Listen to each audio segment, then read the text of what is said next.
Hey, welcome back to Coaches at Crown Brew Getting Coffee. I'm glad you're here today, and I'm glad you're watching, glad you're listening. I want to thank Crown Brew, as always, for letting us be here today and film. Ross and Abby sitting right over there who do all the hard work to make this happen. I want to thank Bill Swinford and Swinford Media. Don't forget, Ross has wedding videography that he does. So I think he's been busy with that lately, and he does an amazing job. If you have a wedding and you know someone that does, they can take care of that for you. I want to thank my buddies at Adrenaline Fundraising. Jeff and Matt are the best at raising money. If you're a high school, junior high, or an organization that wants to raise money, see my guys. I mean, they were just here last weekend, and what a special group of dudes that can help you with your fundraising needs.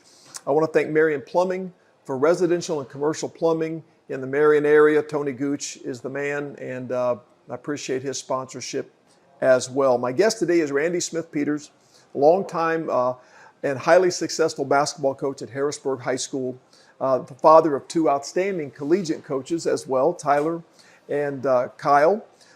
Tyler is the head basketball coach at John A. Logan, and Kyle's the associate head coach at the University of Missouri. So congratulations. That's a huge deal, man. They've done well. I want to talk about your achievements, and then we'll dive in.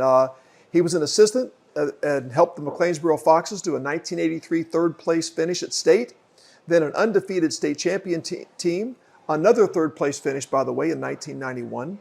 He was hired in 1993 as Harrisburg's head basketball coach. They were facing a 23-year drought in regional championships. In his first year, his team won it.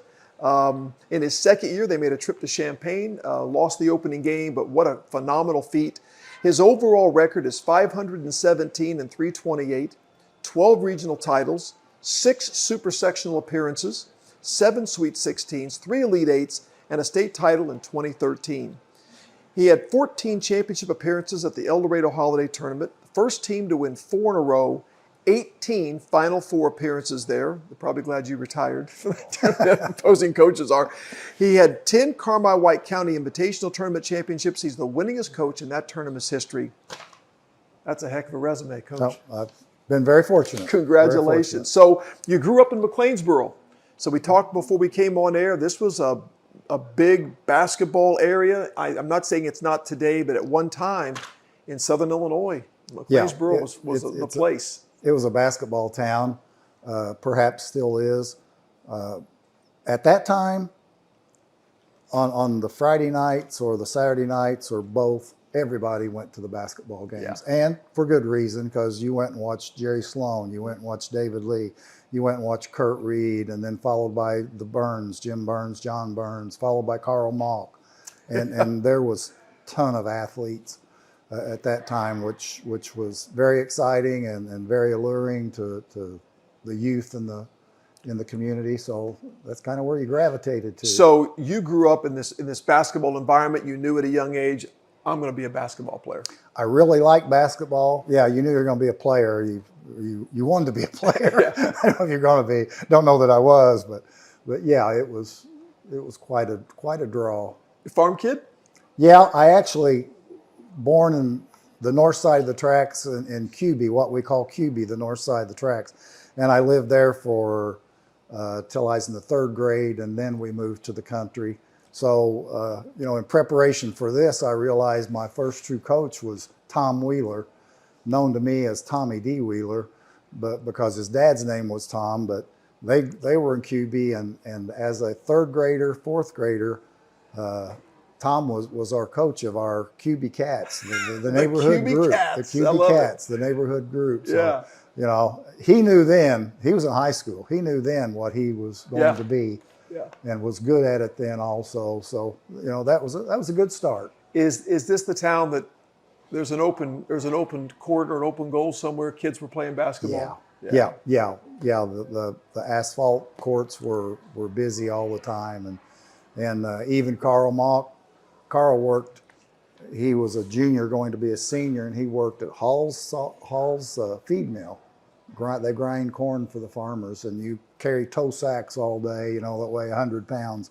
And then that evening, Carl would go to the back door of the girls' gym, and if you shake it just right, especially if you're Especially Carl for Moss, Yeah. it comes open, Yeah. and you go in and you shoot of the night and work out there. Every once in a while, we meet him there, and I was younger, a little bit younger. He was a senior when I was in the 8th grade, and but you know, he was that type of athlete that would just work at things. He worked at getting better. I'll be honest, I didn't know he was a basketball player.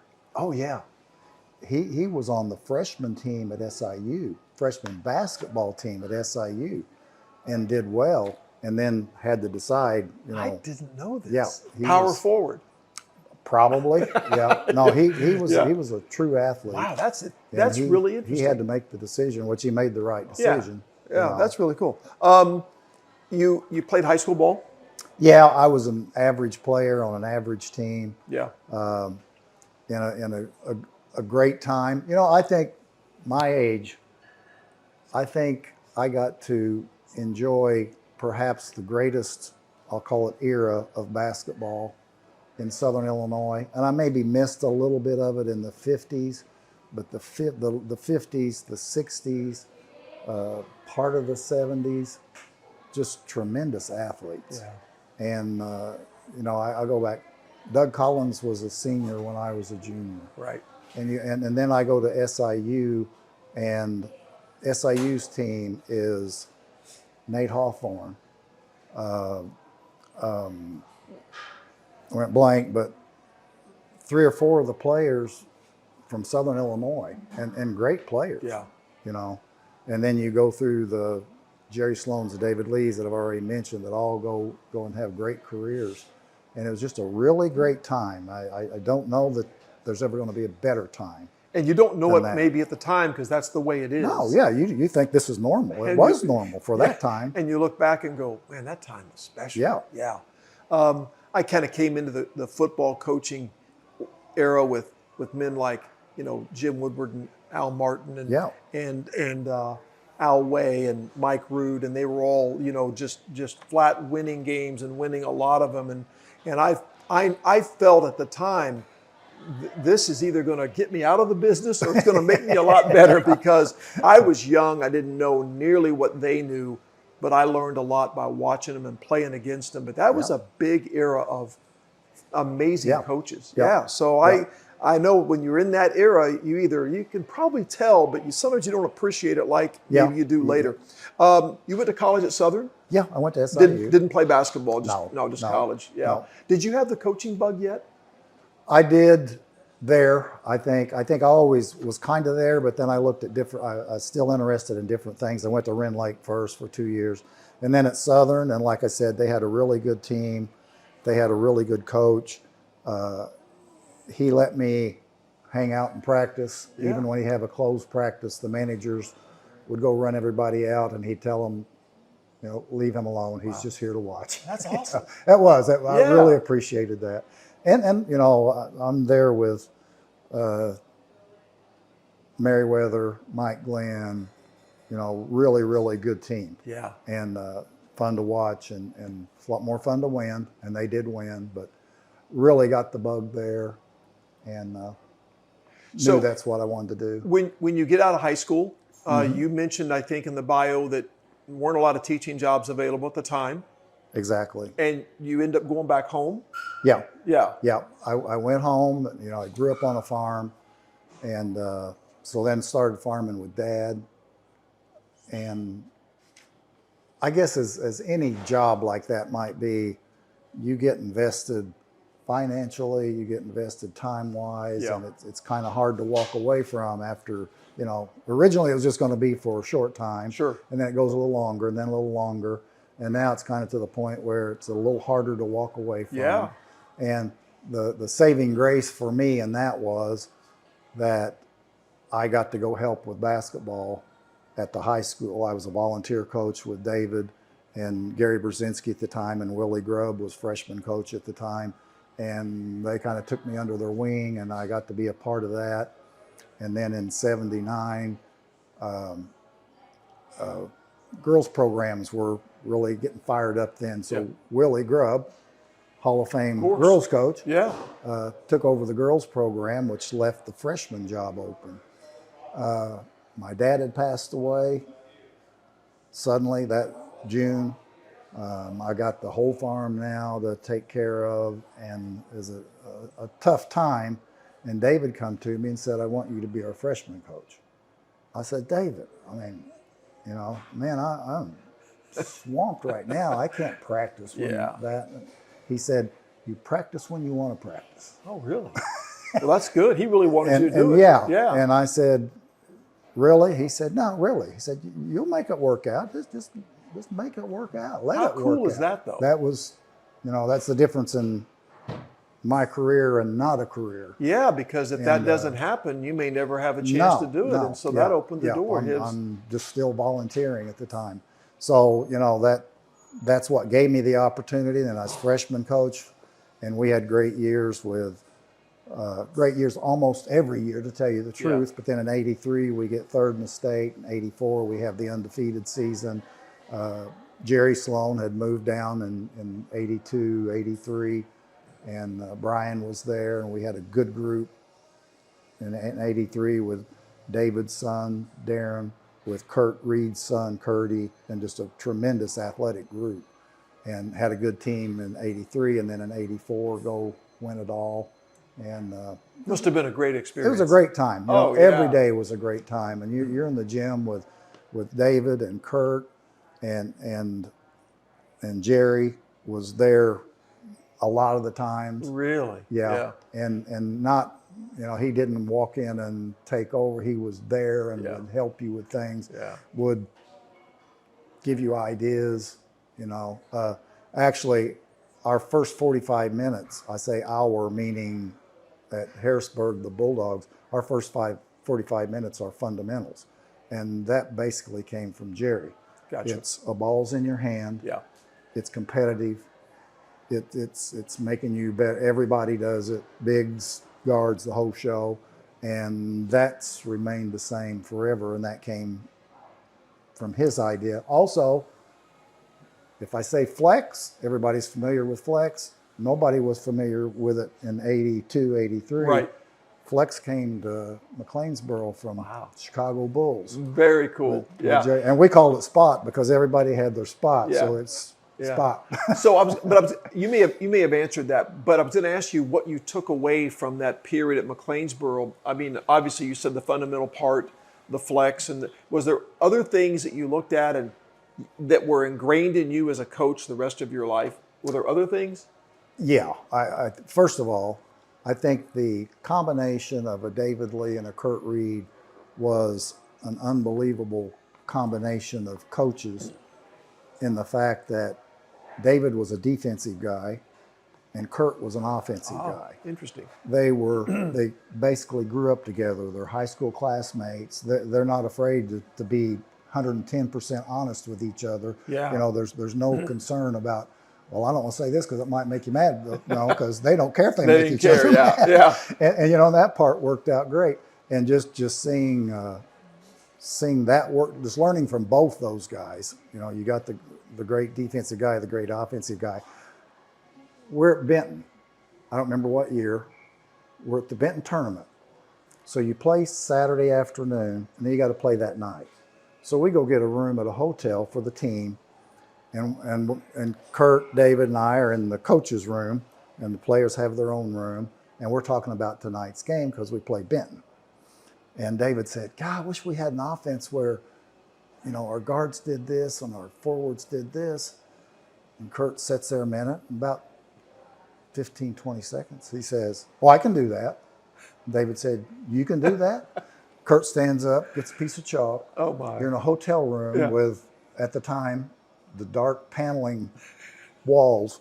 Kurt starts over there. We do this, and then we do this, and he goes around three sides of the room. That's great. I love it. And then we bring the team in. Here's what we're doing tonight. Wow. And that went well. That's awesome. Well. That's great. Yeah. That's old school coaching. You know, it's old school. Where, you know, you're drawing on napkins, or today now we take wipe-off markers and we write on mirrors in a hotel room. But I love it. Writing on the walls with chalk, man. Yeah. And getting it done. We never went back to the hotel again, but our cleaning lady got a surprise. She didn't know what that was. Yeah. Yeah. That's really cool. So I love the fact you said you volunteered for 6 years. I volunteered from 74 to 79, and that's when the job opened up for the freshman. But that's a job. commitment. I mean, So, that's real. it That's was a you know, I love. mean, volunteer. I mean, Yeah. you know, that's It was a love. and you're still doing the farm, I guess, at that time. Yeah. And and that kind of worked in the fact that we didn't start till November. And so farming, Yeah. I tried to get it as much done. We also had cattle, so you get up a little earlier and you do a Yeah. little bit more. But Yeah. and Yeah. State champs, 84. You mentioned that.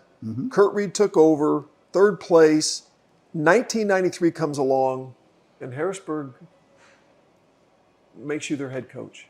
yeah, I was very at that point, and a little bit before that point, I'd kind of gotten to I'd always had my teaching certificate. I had subbed Okay. a lot in the winter, so I've always been connected to the education side of it, and kind of got to the point where maybe I need to go a different direction, or I should consider going a different direction. And at that point, I did. I was teaching. I'd been hired a couple years before at McLean'sboro. Harrisburg job was open. A couple other jobs were open. I applied for those. You thought you were ready. And yeah, I really knew I was ready. That's awesome. I mean, I'd been there with those guys for that long, and I would sit there trying to decide, as you said, are you ready for this?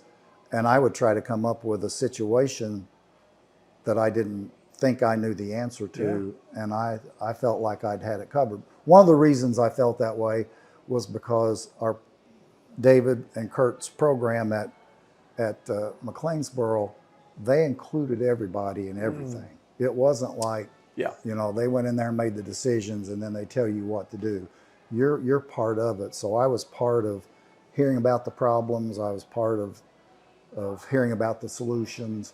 And that made me feel really ready. They had helped prepare you for that. And I think that's what good leaders do. Good leaders just don't, win. They prepare others to be able to follow in that career path. And you did that. I mean, they did that for you, and you went on to kind of carry that torch. So I assume Harrisburg was looking for some of that McLean'sboro magic. I mean, and thinking maybe this guy, and I would recruit an assistant coach from a program like that. But was Harrisburg, what was their program like at that time? Their basketball program had not been good for a long time. Yeah, we mentioned the drought, the regional drought. Yeah, and even regular season. Of course, they had been in the South 7, which was a very tough gig in any sport. And even when I was a senior, I don't want to badmouth anybody here, but even when I was a senior at McLean'sboro, we played Harrisburg. You played once a year, so you play at home, you play at Harrisburg, and then you play at McLean'sboro. My senior year, we played at McLean'sboro. Harrisburg hadn't beaten us at McLean'sboro in 17 years. So that's kind of how that. Yeah, that's a long stretch. It's a long stretch. Yeah, and then when I came to Harrisburg, they hadn't won a regional in 23 years. Yeah. Which, that's a long time. That's a long time. Yeah. And where I was blessed, more than one place for sure, but I came into a group that actually, in my opinion, they were a basketball group, but they played football and they played baseball, but they were a basketball group in 6'6", 6'6", 6'6", and basketball or football bodies actually on a couple of them. And that's where I was blessed in the fact that we had that nucleus to go with. And did you know that going in? When you took the job, did you know they had the potential to do something? I thought so. Yeah. I did. Yeah. They'd had a decent year the year before. We played them, and we actually, being McLean'sboro at the time, we actually beat them pretty good. But I still thought there was a lot of potential there. Yeah. And they worked hard. The problem. It's the reality of it was, I didn't get hired till like July. Yeah, you mentioned that. And, that's tough. There goes your It's summer. tough, yeah. And I kind of kept an eye on them. Actually, I was taking a class at Southern that summer, and they were down there at the camp. I think a parent or somebody had taken the group Because you didn't have the job to yet. plays. I didn't have a job. I didn't know if I was going to get hired there or anywhere Yeah. to speak of. And so I did go watch them a couple of times. And then after you get hired, it's back in the day when June and July were your only time. Yeah. So then I get hired the third Tuesday of July. You're done. So yeah, because I mean, from what I understand, and it's this way for football too, but the summertime is really you kind of find out what you got. Yeah. And you find out what you can do and what Yeah. you can do well, and you do a lot of evaluations of where I'm going to put. And you didn't have that. No, I didn't that first year. That's tough. And you mentioned, here's my thoughts on the summer, is at the end of the summer is probably where you're going to start in November. You know, right. Not only skill wise, but also in relationship to your opponents. You know, and if we're the middle of the road at the end of the summer, we're probably going to be middle of the road in July. Or if we're better than everybody else in the summer, we're probably going to be better there. And the other part is, and it's what I always told my assistants, which I was also fortunate to have good assistants at Harrisburg, is in the summer, you not only find out what you can do, you find out what you can't do. Amen. Which is just as important. No, it is. That's right. And like everybody wants to run. We want to run. Okay, if we go run and you get your can. We can't run. Yeah, so okay, now does everybody understand we can't run? Now? Yeah, I mean, that's for me, that's what summer was about, is making sure I put my personnel in the right spot, knowing what we can do this, we can do that, we cannot do this, we can't do that. Exactly. And that's what summer was for me. I didn't really care if we won a 7-on-7 tournament, but what did I learn by being in it? And just watching the kids. And I think also, Coach, summertime's a great chance to start evaluating the heart of the kid, and who my leaders are and things like that. And so you didn't have that chance, but you go ahead and you win a regional. It was a good group. And had a good year, won the regional. It was at Carmi. Kind of a bittersweet thing was the fact that we played McLean'sboro in the championship. Oh, wow. Which, you're going to win. That's a big deal. You're going to win. But I also knew all those kids wearing the green. Yeah. And I knew how important it was for them and how much they'd worked for that. So I still remember that night. That's tough. Ron Weinmiller, senior on that team. And they had a really good team. Yeah. They did. Yeah. That's really interesting. I didn't know that's who you played. Like, that's really that's how that worked out. Yeah. So. Let's talk about the next year, because the next year you go to another level. Were a lot of those kids back? Yeah. Oh, wow. Yeah, we did. Yeah. Yeah, we lost a few, but we got a lot of good help back, and even some of those guys had played as sophomores, so they had a lot of basketball experience. Like I said, to me, they're a basketball group. Football was, some of them football might have been their best sport, some of them baseball might have been their best sport, but they were basketball guys. They were a good group. I mean, they were a group that was together all the time. Through those seasons, game's over, you go to John's Cafe and you all go together and eat. How important is that? And how rare is that? Yeah. It is anymore. And I think it's very important, and I think it's very rare. Yeah. More rare now than then, because it's just people have their own. Yeah. I can look back at the best teams, and that's the beauty of retirement, is reflection, because you got a lot of time to think about, and maybe because with your coaching, you don't have time to do that. But I have reflected on how close-knit my best teams were just with each other. And I knew it mattered, but I mean, that's a big deal. And even teams that maybe were less talented but loved each other and cared about each other could overachieve. And then kids that were divided, they could underachieve because they just didn't have that deep caring for each other, and they weren't out there having each other's back. And so you knew that. You had that anyway. That was those kids coming back. So did you into the season, you win another regional there, and so tell me, did you think, oh my gosh, we got a shot at this? Yeah, I thought this was a good group, and you always just take it one game at a time, and the next game's all that mattered, and won the regional. won the sectional, go to the Super. Of course, you're going to play a good team at the Super. Didn't play particularly well, but ended up coming up and pulling out a winner. Got a lead, and then they ended up having to foul us. And I always appreciated this. Dale Overstreet walks to the line, just hits free throw after free throw after free throw. And he was interviewed after the game about, how did you feel when you stepped up to the line to hit those free throws that were perhaps going to win the game and send you to state? And he said, "Oh, I've shot that shot 1,000 times in the backyard." Which was great. It was great, wasn't it? That's great. That was great, and I remember that. I and he love was that. right. Then you get that misfortune, which it seemed like it happened to us a lot. It happens to everybody, but we go to Champaign, and we're playing Normal U High, who's there for their 4th consecutive year. Yeah. And half my team's never been in Assembly Hall at Champaign. Right. And they're, we're walking in, looking around like this, and Normal U High knows where all the locker rooms are and waves to the ushers. This is their second home court. Yeah, exactly. Yeah. Exactly. Yeah. And again, didn't play particularly well, but Normal U High goes on and wins state, so that's kind of what. Well, that makes it feel better anyway. It does. Yeah, it does. I've lost to more than my fair share of eventual state champions in the playoffs. Yeah, that's the same thing I thought Metamora, of. Joliet Catholic, Sacred Heart. And even some teams that were runner-ups. So Yeah. you're disappointed, but at the same time, nobody else beat them either. So and that's the same thing. I was just kind of looking through the history, and so many times the people that beat us either won state or got beaten state championship. Yeah.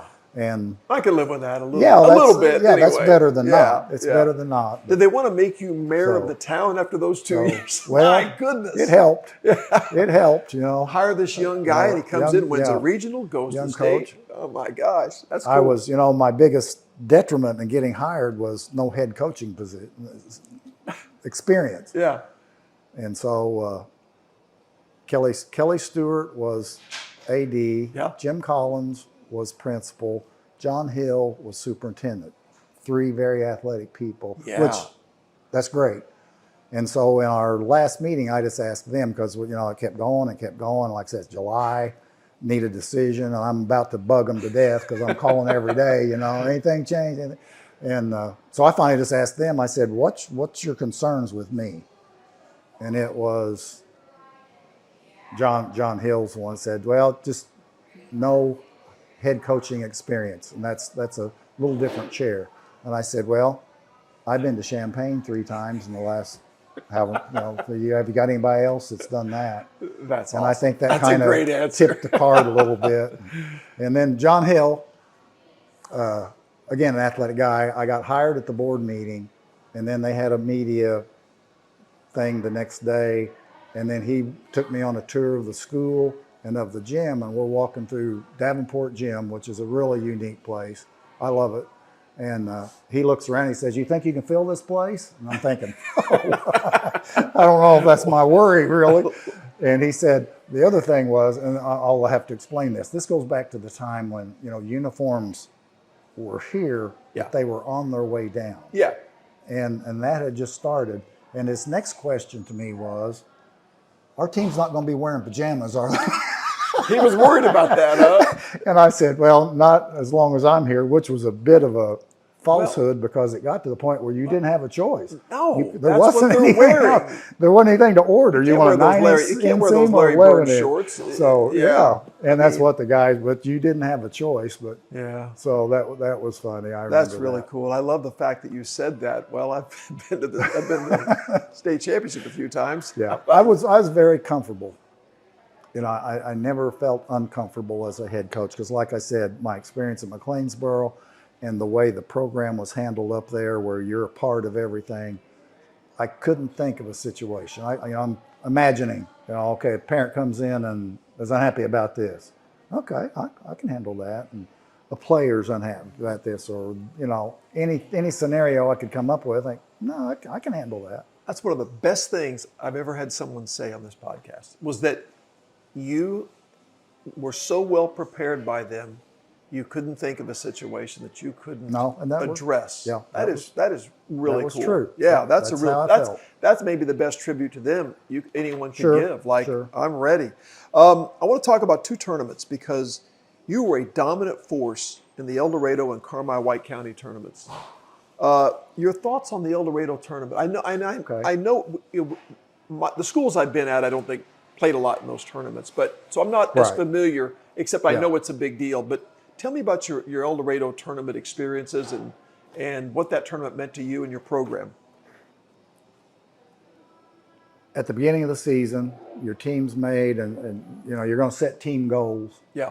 And I always wanted our team to be the one that does that, except they needed guidance because everybody wants to be undefeated and, Right. all this stuff. And well, you got to tone that down a little Yeah. bit. Let's be a little realistic here. And I want it to be, a lofty goal, but I want it to be realistic. And the only goal that I ever put in on that was I want you to be in the Final Four at the El Dorado Holiday Tournament. Yeah.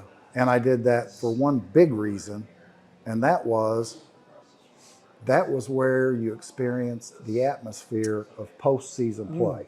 Smart. It's it's the hype, the nervousness, the fatigue, the crowd, and I wanted them to experience that Sure. in preparation for regionals. The sad part, Kerry, regionals aren't that way anymore. This is back in the day when Yeah. the regional was standing room only. Yeah. And it's just not that way anymore. But still, okay, it's not that way. The regionals aren't that way, but you can still experience that, and that will be what you might remember. And so it was an important thing to us from the start. And the other part, from a coach's point of view, was I call it a benchmark. It's okay, we started out here in November, and then we did preseason. Now we've played 7 games. And okay, let's see, where are we right now? And that was a place where you're going to see it because there's 16 teams there. There's other teams that are as good as or better than you. And it's where you kind of test how we have progressed. I call it a benchmark. Is that about the mid-season mark? No, it's Christmas. It's still early, right? It's Christmas. It's still a little early. You're right. Okay. Yeah, and then the Carmi tournament's our next benchmark, Gotcha. which, it's, to me, it's mathematically probably not, but it's first third of the season, middle third of the season, I got you. That last makes third of sense. the season. And that's kind of how we mixed it up. And so, that was important. And then our kind of the tradition, I guess the right word would be, people wanted to do that. And we were fortunate enough to do it a lot of times. So if you've already answered it, you can say it again, but you had a lot of postseason success. What do you think was some of the keys to that? Because you did so well, not just in the regular season, but in the postseason, you dominated. What do you attribute that postseason success to? It's one of the things that I'm most proud of, and it may not be about a win or a loss, but I always told our players, basketball, and especially we wanted our program to be based on decisions. Every game, there's 1,000 decisions you're going to make tonight. Right. This one possession, you're going to make. You have 10 options. You need to pick the best 2 to make this a successful trip, and the same way on the other end, and the same way coming back. And it was all about decisions and understanding what you wanted to do when you needed to do it. And I look back on our teams, and by the time we got to postseason, I think we were very good at that. Game situations, clock, score, fouls, everything that you need, all the information that you need to think of to make a good decision. I think we got really good at that. Yeah. And I can go back, and like I said, we may still lose, but we lost because they were a little bit better than us, or they made a shot at the buzzer that, I call them, God's shot, you know. But we did the right thing. I can go to, it was one of our last regionals, and we're down 4 with 20 seconds to go, 25. No timeouts. Got a starter on the bench, and we've got the ball. Well, we talked all season, again, one of these situations. What's your opponent not going to do this trip? He's not going to foul you. you know. So our point guard goes right down the gut, hits a layup, cuts it to 2. Yeah. We immediately, again, no timeouts, so I'd like to have timeouts, but that wasn't possible in this situation. We immediately block off people, don't allow the pass to come in. They take it out of bounds, throw a baseball pass. It goes up in the 3rd row on the side. No timeouts. Right. Think. We inbound. And part of my philosophy that I've tried to teach them all year is, at the end of a game like this, give yourself a chance. Yeah. Just give yourself a chance. And we catch the inbounds, take 2 dribbles, hit a half-court shot. You know, did things right. Yeah. And the next game, we play in the championship, and a similar game. Bottom line, it comes down to we're up 2. We may have been up 1, I'm not sure. But now, I think we're up 2. And the opponent has the ball. They run a screen out high. It's 3, 2, 1. Clock's counting down. Bitten guy gets it, leans 45 degrees sideways, lets one fly, and it goes in. Yeah. You know, but we did everything right. We switched on the switch. We didn't lose our man. We did everything the way you did. He just made the shot. You know, you can live with that. Yeah. But again, it was just decisions. Yeah. And I think that happened with our program a lot. That's such a great answer. I mean, the idea that they're prepared for those situations. They're disciplined in knowing what the right decisions are in those situations, because they're split second. You don't always have a lot of time to coach every moment, and you can't think for them, but they're thinking what you want them to think, and that matters. Yeah. And I call it philosophy. You know, what's our philosophy in this situation? Yeah. What's our philosophy when you're down 5 with 2 minutes to go? What's our philosophy when you're up 5 with 2 minutes to go? And we do spend a lot of time in practice with that, and set those scenarios up and finish it out. That's really And the other good. part, and I want to mention my assistants, Brandon Henshaw for a lot of years, and Richard Dwyer for a lot of years, and throw a Griff in there, and some other people that spotted in. But doing that at the JV level, at the freshman level, where that same scenario is coming right up the line. They run the same thing we do, which is what I learned at McLean'sboro. I was freshman coach, and what I did was I went to varsity practice right after school, and as soon as the varsity's done, it was freshman practice, and we would do practically the same thing the varsity did. Love it. Maybe not completely, because they're more advanced, but follow the same ideas. That philosophy, that terminology, that decision making is ingrained in them. Yes. So when they get to you, man, they've got it. Yeah, that's great. That's a great answer. So how involved were you in the schedule making? Because for a lot of coaches, I mean, that schedule can help prepare them for the postseason. Were you trying to find games that would make a difference in the postseason, or was the schedule kind of set for you with conference and tournaments kind of set for you anyway? I had a great AD in Jay Thompson. Yeah. You know, sports guy, great guy to work with. And yeah, he'd work with you in any way that you wanted to work with. I didn't do a lot of schedule changes. You know, we're in the river. We had some of our traditional games. There wasn't a whole lot there to play with. The time that I probably did the most with the schedule, and I look back on this, and it worked out great. If I do it again, I guess. But as I look at it, I think, well, I don't know how smart that was to start with. But the 13 team that we knew was going to be a good team, I did some schedule changes on that. Yeah. We dropped some people that maybe weren't going to be too competitive, and they agreed to drop us because they agreed that that's how that was going to be, in order to pick up some other people. And again, I don't know how smart this was. We had a Thanksgiving tournament, and I'm going to make this up, Monday, Wednesday, Friday, maybe Monday, Thursday, Friday, Saturday.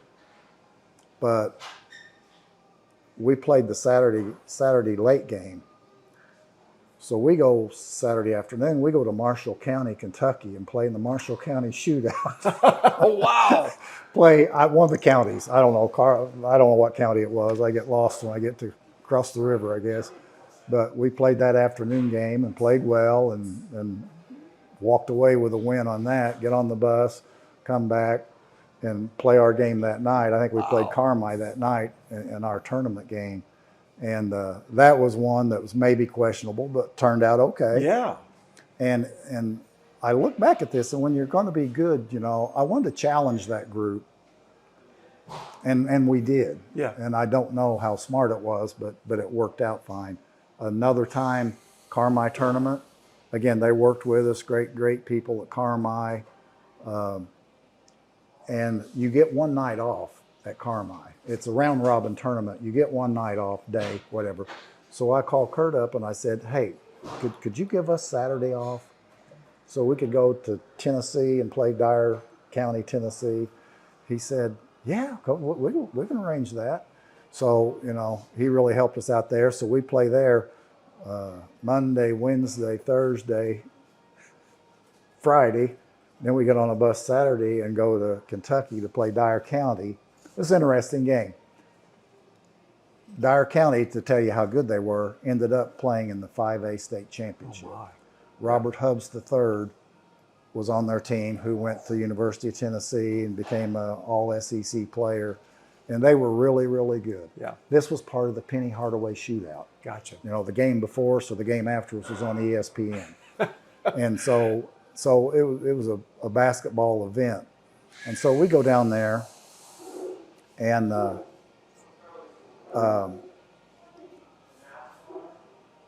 mean, they're great. They're very good. We're playing at their place. We compete. We're right there with them. Actually had a possession where I thought if we could have taken the lead with, is it like 4 minutes left in the game? I thought we can pull this out if we can get this lead right here. And we weren't able to do it. And then they go down and score. Now you're down 3 instead of 1. And, you know, things kind of pan out that way. But we had to do a lot of things differently. We had I'll call it our 5 guy, which I kind of quit numbering people, but it was our so-called center. He brought the ball down the floor because everybody else was so athletic. We didn't want to have to fight them, you know, every trip, and they're going to be you know, up in your face every step of the way. Little things like that again test you. And we ended up losing that game by a few, but again, a very competitive game. With a few seconds left, I take my guys out because first of all, we're dead because this is our 5th game of the week. Yeah, I was going to say, yeah. And as we take them out, I didn't really notice this at the time, but my guys, different people told me later, their fans, the Dyer County fans, gave us a standing ovation.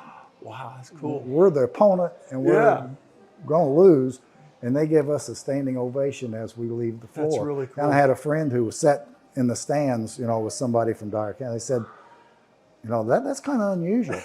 And they told him, he said, well, we enjoyed this so much. We enjoyed watching your team play. And most of the time we leave at halftime. Really? So because, you know, it's just a blowout. And she said, we really enjoyed watching you guys play. What a cool story. That was our only loss of the year. You know, it'd been nice to have been undefeated. Yeah. But I'll add this. I don't think we beat Seton Academy in the championship of the IHSA if we don't go play that game. Well, I was going to ask you, it must have paid dividends for you. Yeah. I mean, my goodness. Yeah, it did. And, you know, first of all, nothing to be ashamed of. No. And I don't think the guys felt that way. And then, like I said, you come back and you're going to play another athletic team, a team with a guy going to Big Ten, a team with two or three D1s on it. And Kyle is in the middle of that season, and Kyle's talking about, if you guys go state, who might you run into? And I said, well, I kind of been told I might run into Seton Academy. Kyle said, well, you won't play Seton Academy. They got like 3 D1s. They're not 2A. Yeah, they're 2A. Oh, no, yeah. So you answered some of the things. I was going to ask you about off-season prep, but you've got that down. What makes the Harrisburg kid different? Because I've interviewed Al, I've interviewed you, I've interviewed Jay.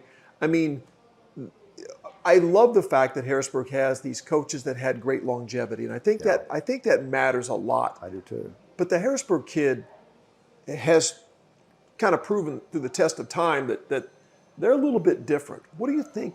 Do you have an idea of what makes that kid a little bit different?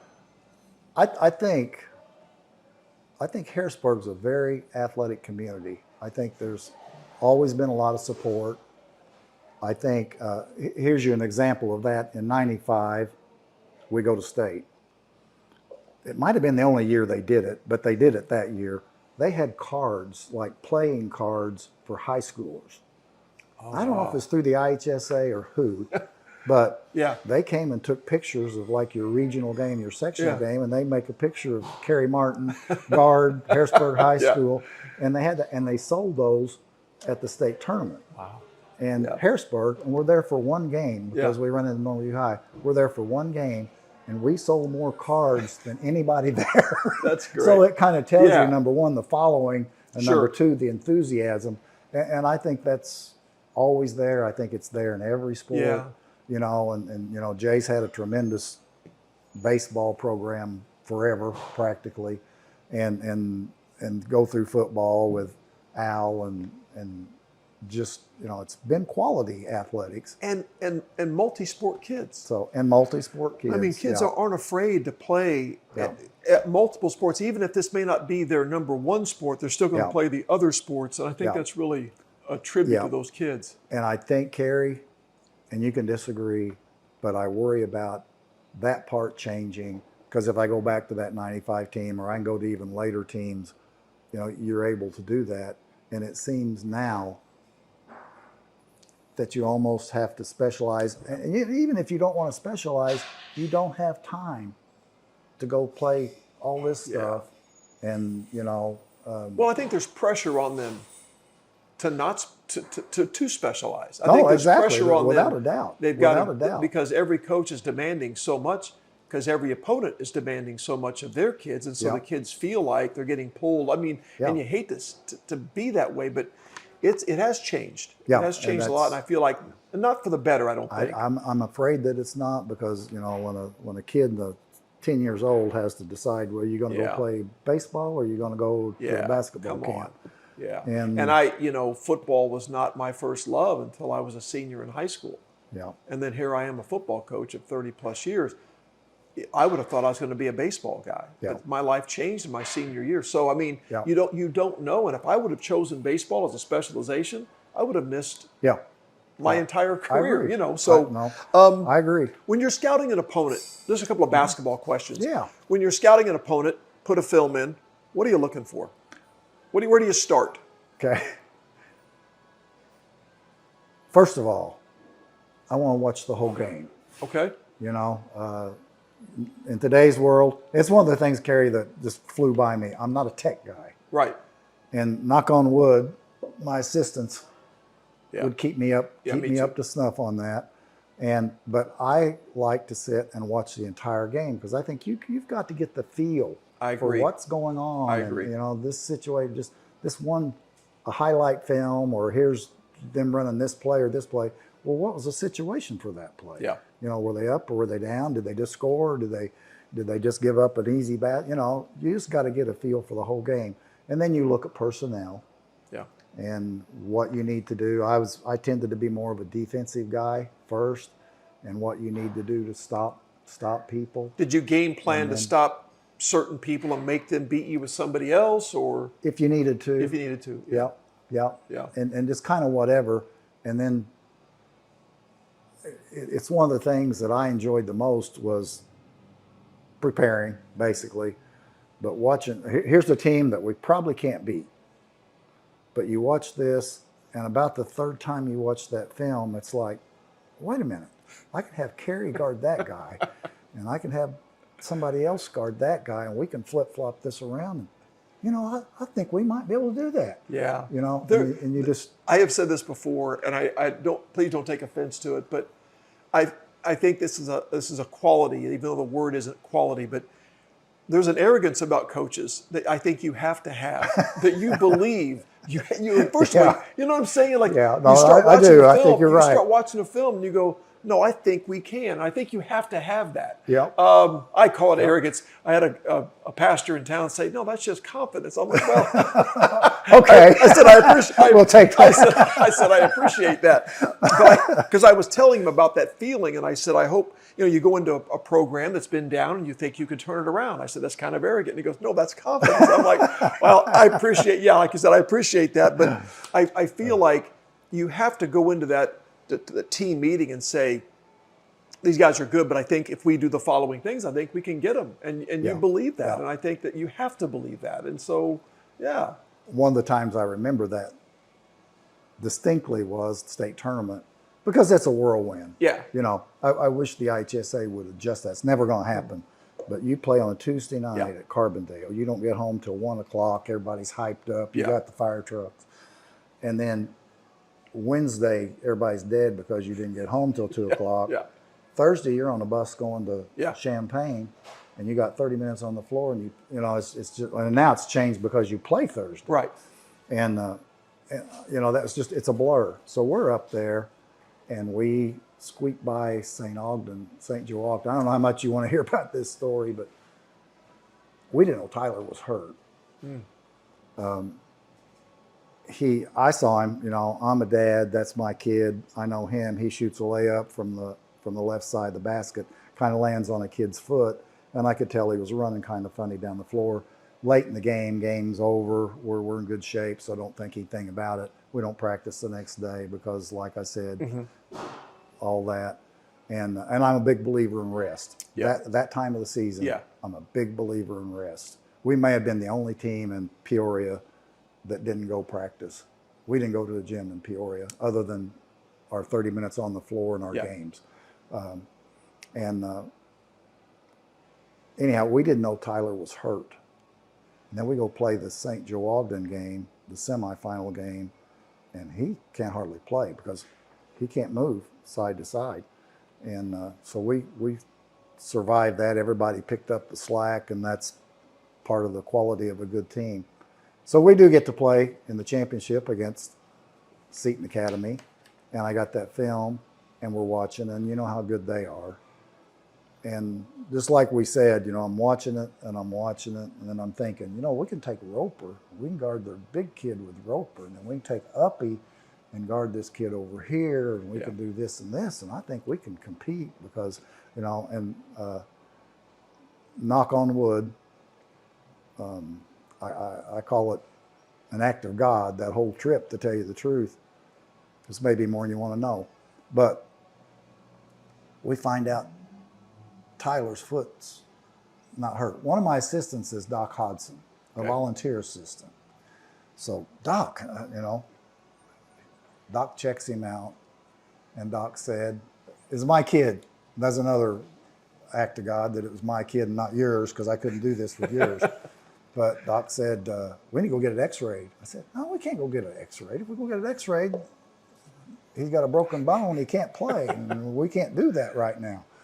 And Doc said,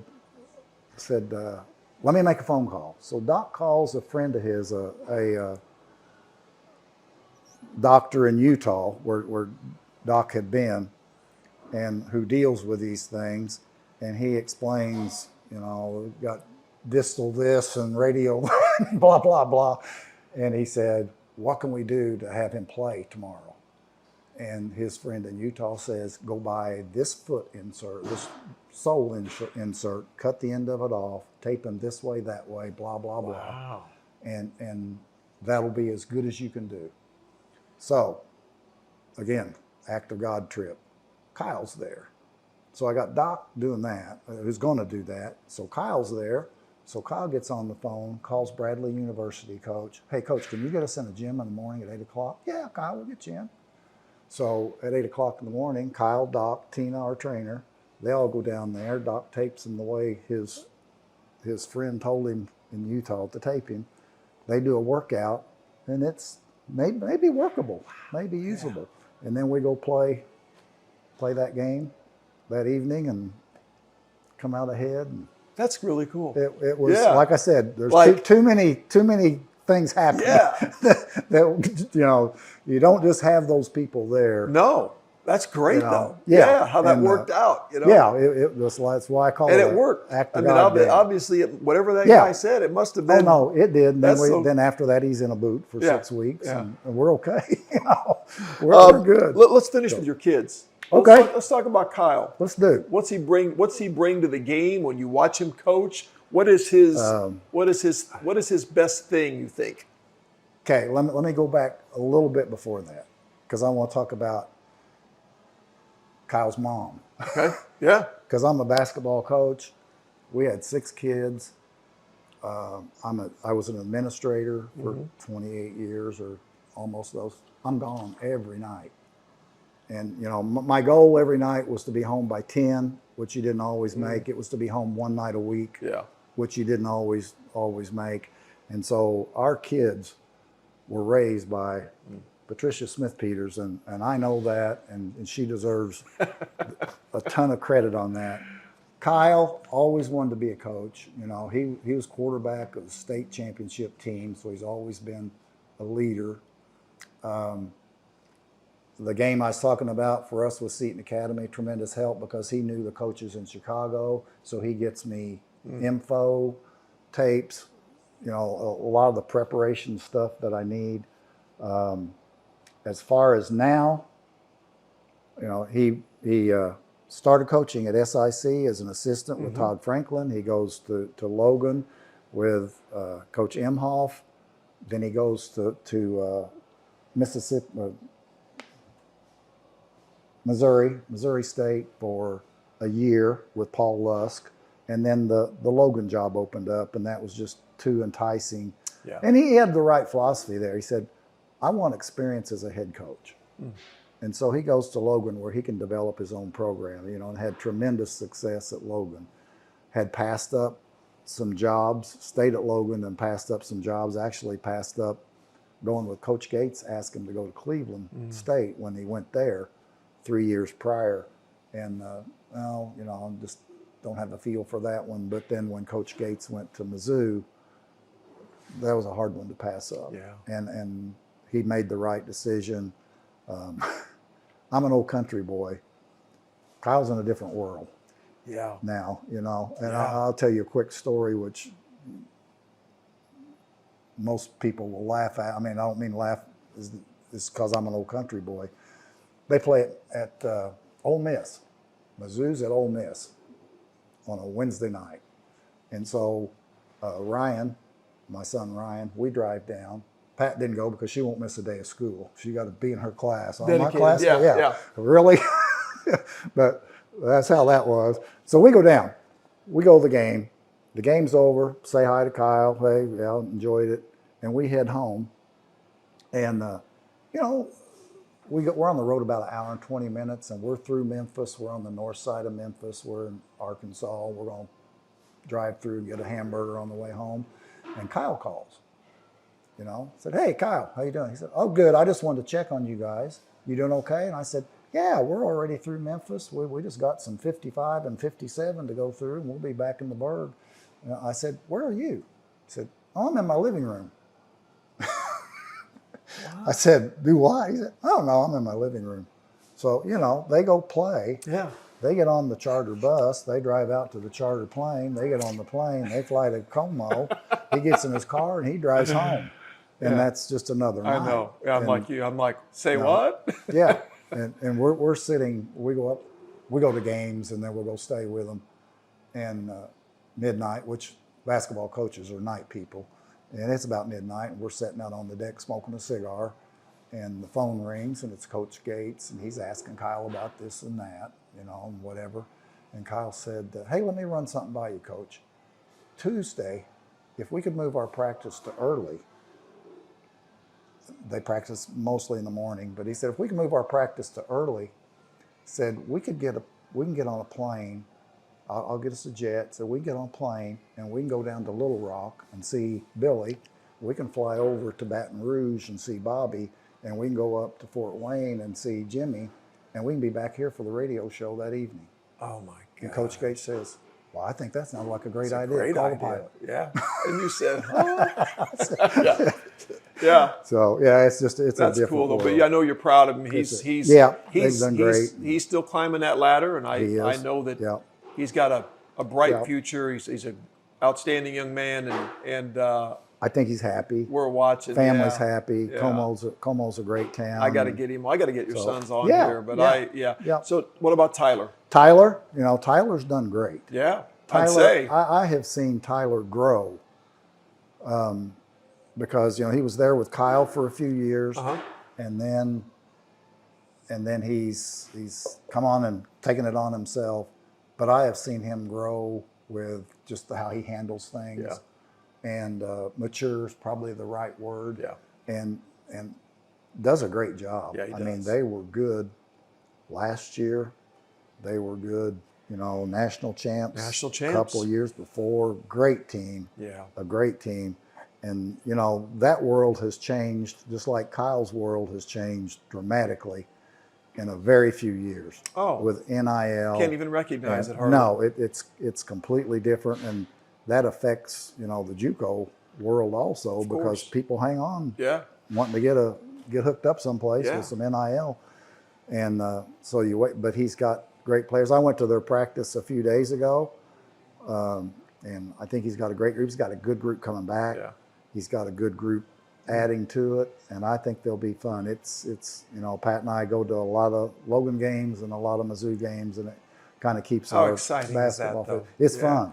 So it's fun. think It's about good the basketball. way you were prepared by your mentors, Uh-huh. and I think you carried that over to your sons, Coach. So well, I think what they did for you, I think you have done for your sons, and I think the proof is in their success. And I can't imagine any greater tribute to you than to see how well your sons are doing. I agree. I'm proud of them. I want to tell you, I thank you for being here. Yep. You have, No, I enjoyed call it. it dropping nuggets. You have dropped some nuggets that I think this was, again, I say this a lot, but it was to reveal the man behind the title, and you have absolutely have an amazing legacy, so much success. Appreciate it.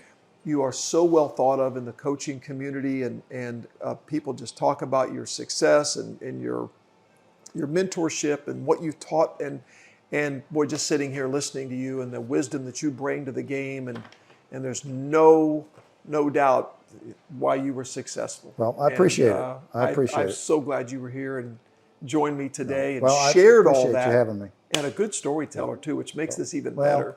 I told you your job was to keep me from rambling. I don't know if you did your job. That's okay. That's okay. But I appreciate it, man. No, I appreciate it. Awesome. I wish you the best in retirement, and I wish your son's success, and enjoy watching them. That's a really cool. Come to Logan and watch a game. I will. I'll do that. I'll save you a seat. I promise you. That sounds good. Hey, thanks again for joining us. Thank Crown Brew, Ross and Abby, Swinford Media, Tony Gooch, and Marion Plumbing, Jeff and Matt with Adrenaline Fundraising, and don't forget Wedding Videography from those two over there. And again, thank you for watching. Thanks for your suggestions. Thanks for your support and loyalty. And thanks to Coach Smithpeters for all he did, all he does, and just the lives he influenced and the legacy he's left. And we appreciate you and look forward to seeing you next time. Thank you.